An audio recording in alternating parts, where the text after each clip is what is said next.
You filed personal injury claim in New York. You're focused on healing. But what you don't know, what they don't want you to know, is that someone might already be following you. Insurance companies routinely hire private investigators to secretly film claimants digging for anything that can damage your case. They don't need to catch you lying. They just need a clip of you walking to your car, lifting a bag, or smiling at a party, or dancing. And suddenly they'll argue, your injuries aren't real. I'm Brett Harrison, a New York injury attorney, and I've seen these tactics derail honest cases time and time again. So in this video, I'll walk you through exactly how surveillance works, the real cases where it's been used, what the law actually says, and most importantly, how to protect yourself starting today. As a seasoned New York personal injury attorney, I've seen insurers do exactly that. They hire private investigators to scrutinize claimants, looking for any excuse to pay less on a claim. In this video, I'll explain why insurers spy on claimants, how they do it, share some real-life examples, cover what New York law says, and give practical steps to protect yourself. Why insurance companies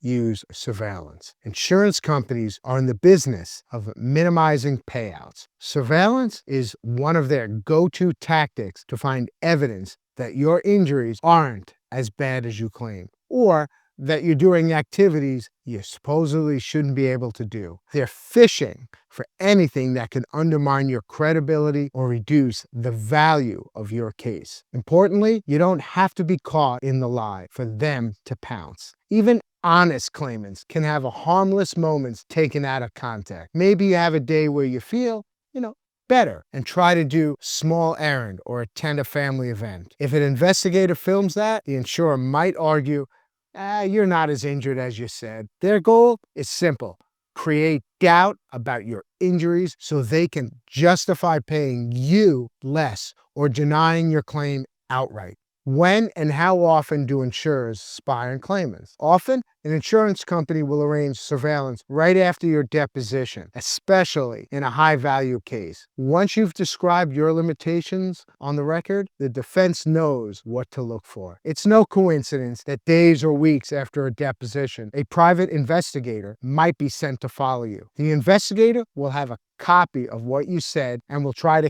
catch you doing something that contradicts it. For example, if you testified you can't lift anything over 10 pounds, they'd love to film you hefting a heavy grocery bag or playing with your kids. Timing surveillance after your testimony is a strategic move to compare your daily actions against your sworn claims. Chances are you won't realize you're being watched. Investigators are very good at staying out of sight. Most people only find out about surveillance when the evidence comes out later. So if you have an active claim, it's safest to assume that whenever you're out in public, you could be being observed. Common surveillance tactics used by insurance. Let's talk about common surveillance tactics used by insurers, insurance companies, and their investigators can employ a range of tactics to monitor claimants. Here are some of the most common ways they might be keeping an eye on you. Physical surveillance, videos, photos, stakeouts. Insurance companies often hire private investigators to follow you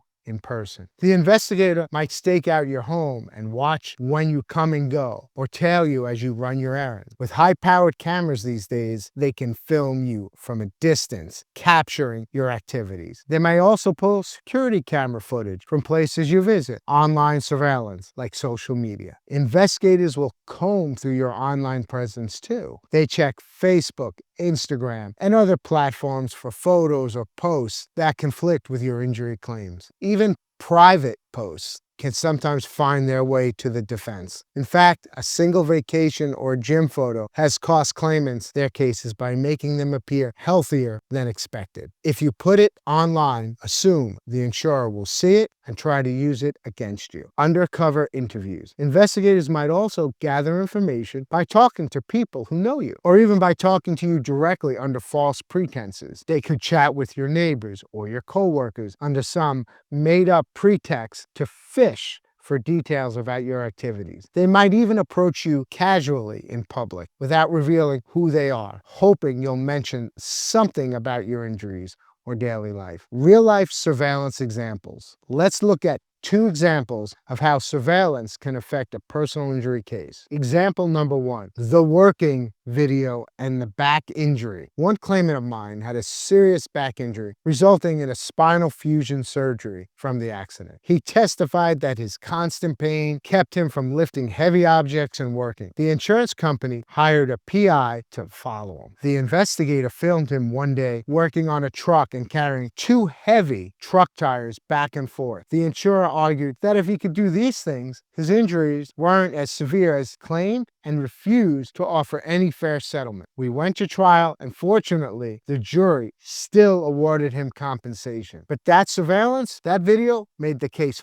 far more challenging and stressful for him. In another case, a woman tripped and fell outside a supermarket. We initially believed that a pothole by the exit caused her fall. The store initially claimed no camera caught it, but after her deposition, they suddenly found a security video of the incident showing our client falling on her own, nowhere near the pothole. This surprise evidence undercut our theory of the case, and the court allowed it to be used. We still negotiated a fair settlement for her, but it nearly sank the case. New York law and your rights regarding surveillance. In New York, insurance companies are generally allowed to surveil claimants as long as they stay within legal limits. Courts usually permit surveillance videos, photos, videos, in personal injuries cases if it was obtained lawfully. However, there are rules to prevent abuse of this tactic and to protect you from unfair surprise. One key protection is New York disclosure law. Under CPLR 3101, the defense must give you copies of any surveillance videos, photographs, or recordings they have of you during the pretrial discovery process. In plain terms, the insurance company can't secretly film you and then spring the footage on you at trial without your knowledge. This law passed after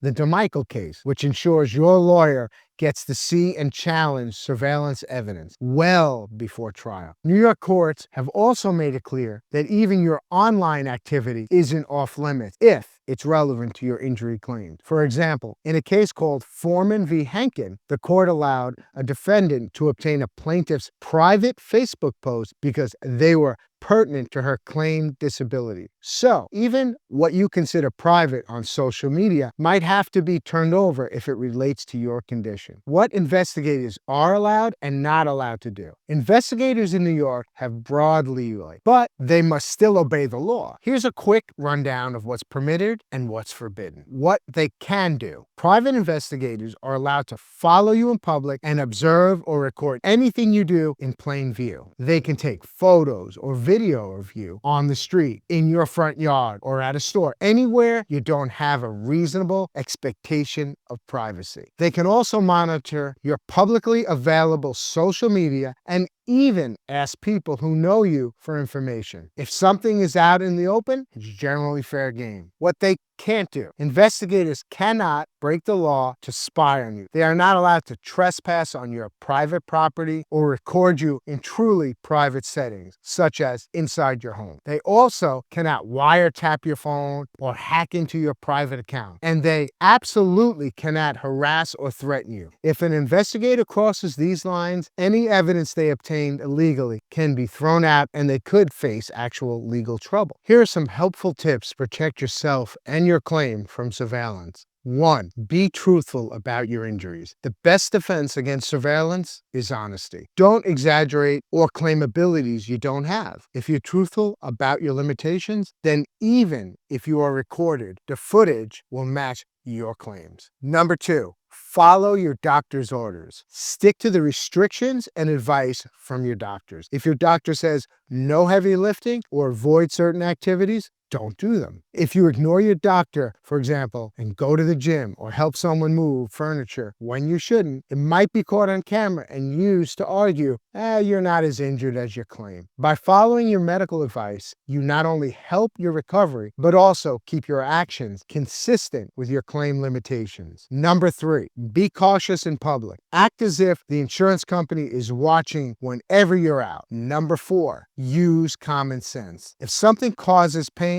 or feels beyond your limits, avoid it. Even on a good day, when you feel a bit better, don't exceed your restrictions. And if you suspect someone is following you or taking taking pictures, don't confront them. Just note it and inform your attorney later. Number 5, limit your social media. Make your social media accounts private, or better yet, stop posting entirely until your case is over, especially about anything to do with your accident, injuries, or physical activities. Also, ask friends and family not to tag or mention you online during your claim. If you put out no new online content, there's nothing for an investigator to latch on to. And number 6, watch what you say and whom you trust. Be discreet about discussing your injuries or case with anyone outside your trusted circle. A casual conversation with a friendly neighbor or a friendly stranger could end up in an investigator's report. It's best to save the details of your health and lawsuit for your private conversations with your attorney or close family. Everyone else doesn't need to know those particulars. In conclusion, insurance company surveillance can feel like a real invasion of privacy, and in many ways, it is. But is also a common reality in New York personal injury cases, so claimants need to be prepared for it. The good news is that by understanding why and how insurers spy, knowing your rights, and taking smart precautions, you can largely neutralize this tactic. If you're truthful about your injuries and careful about your activities,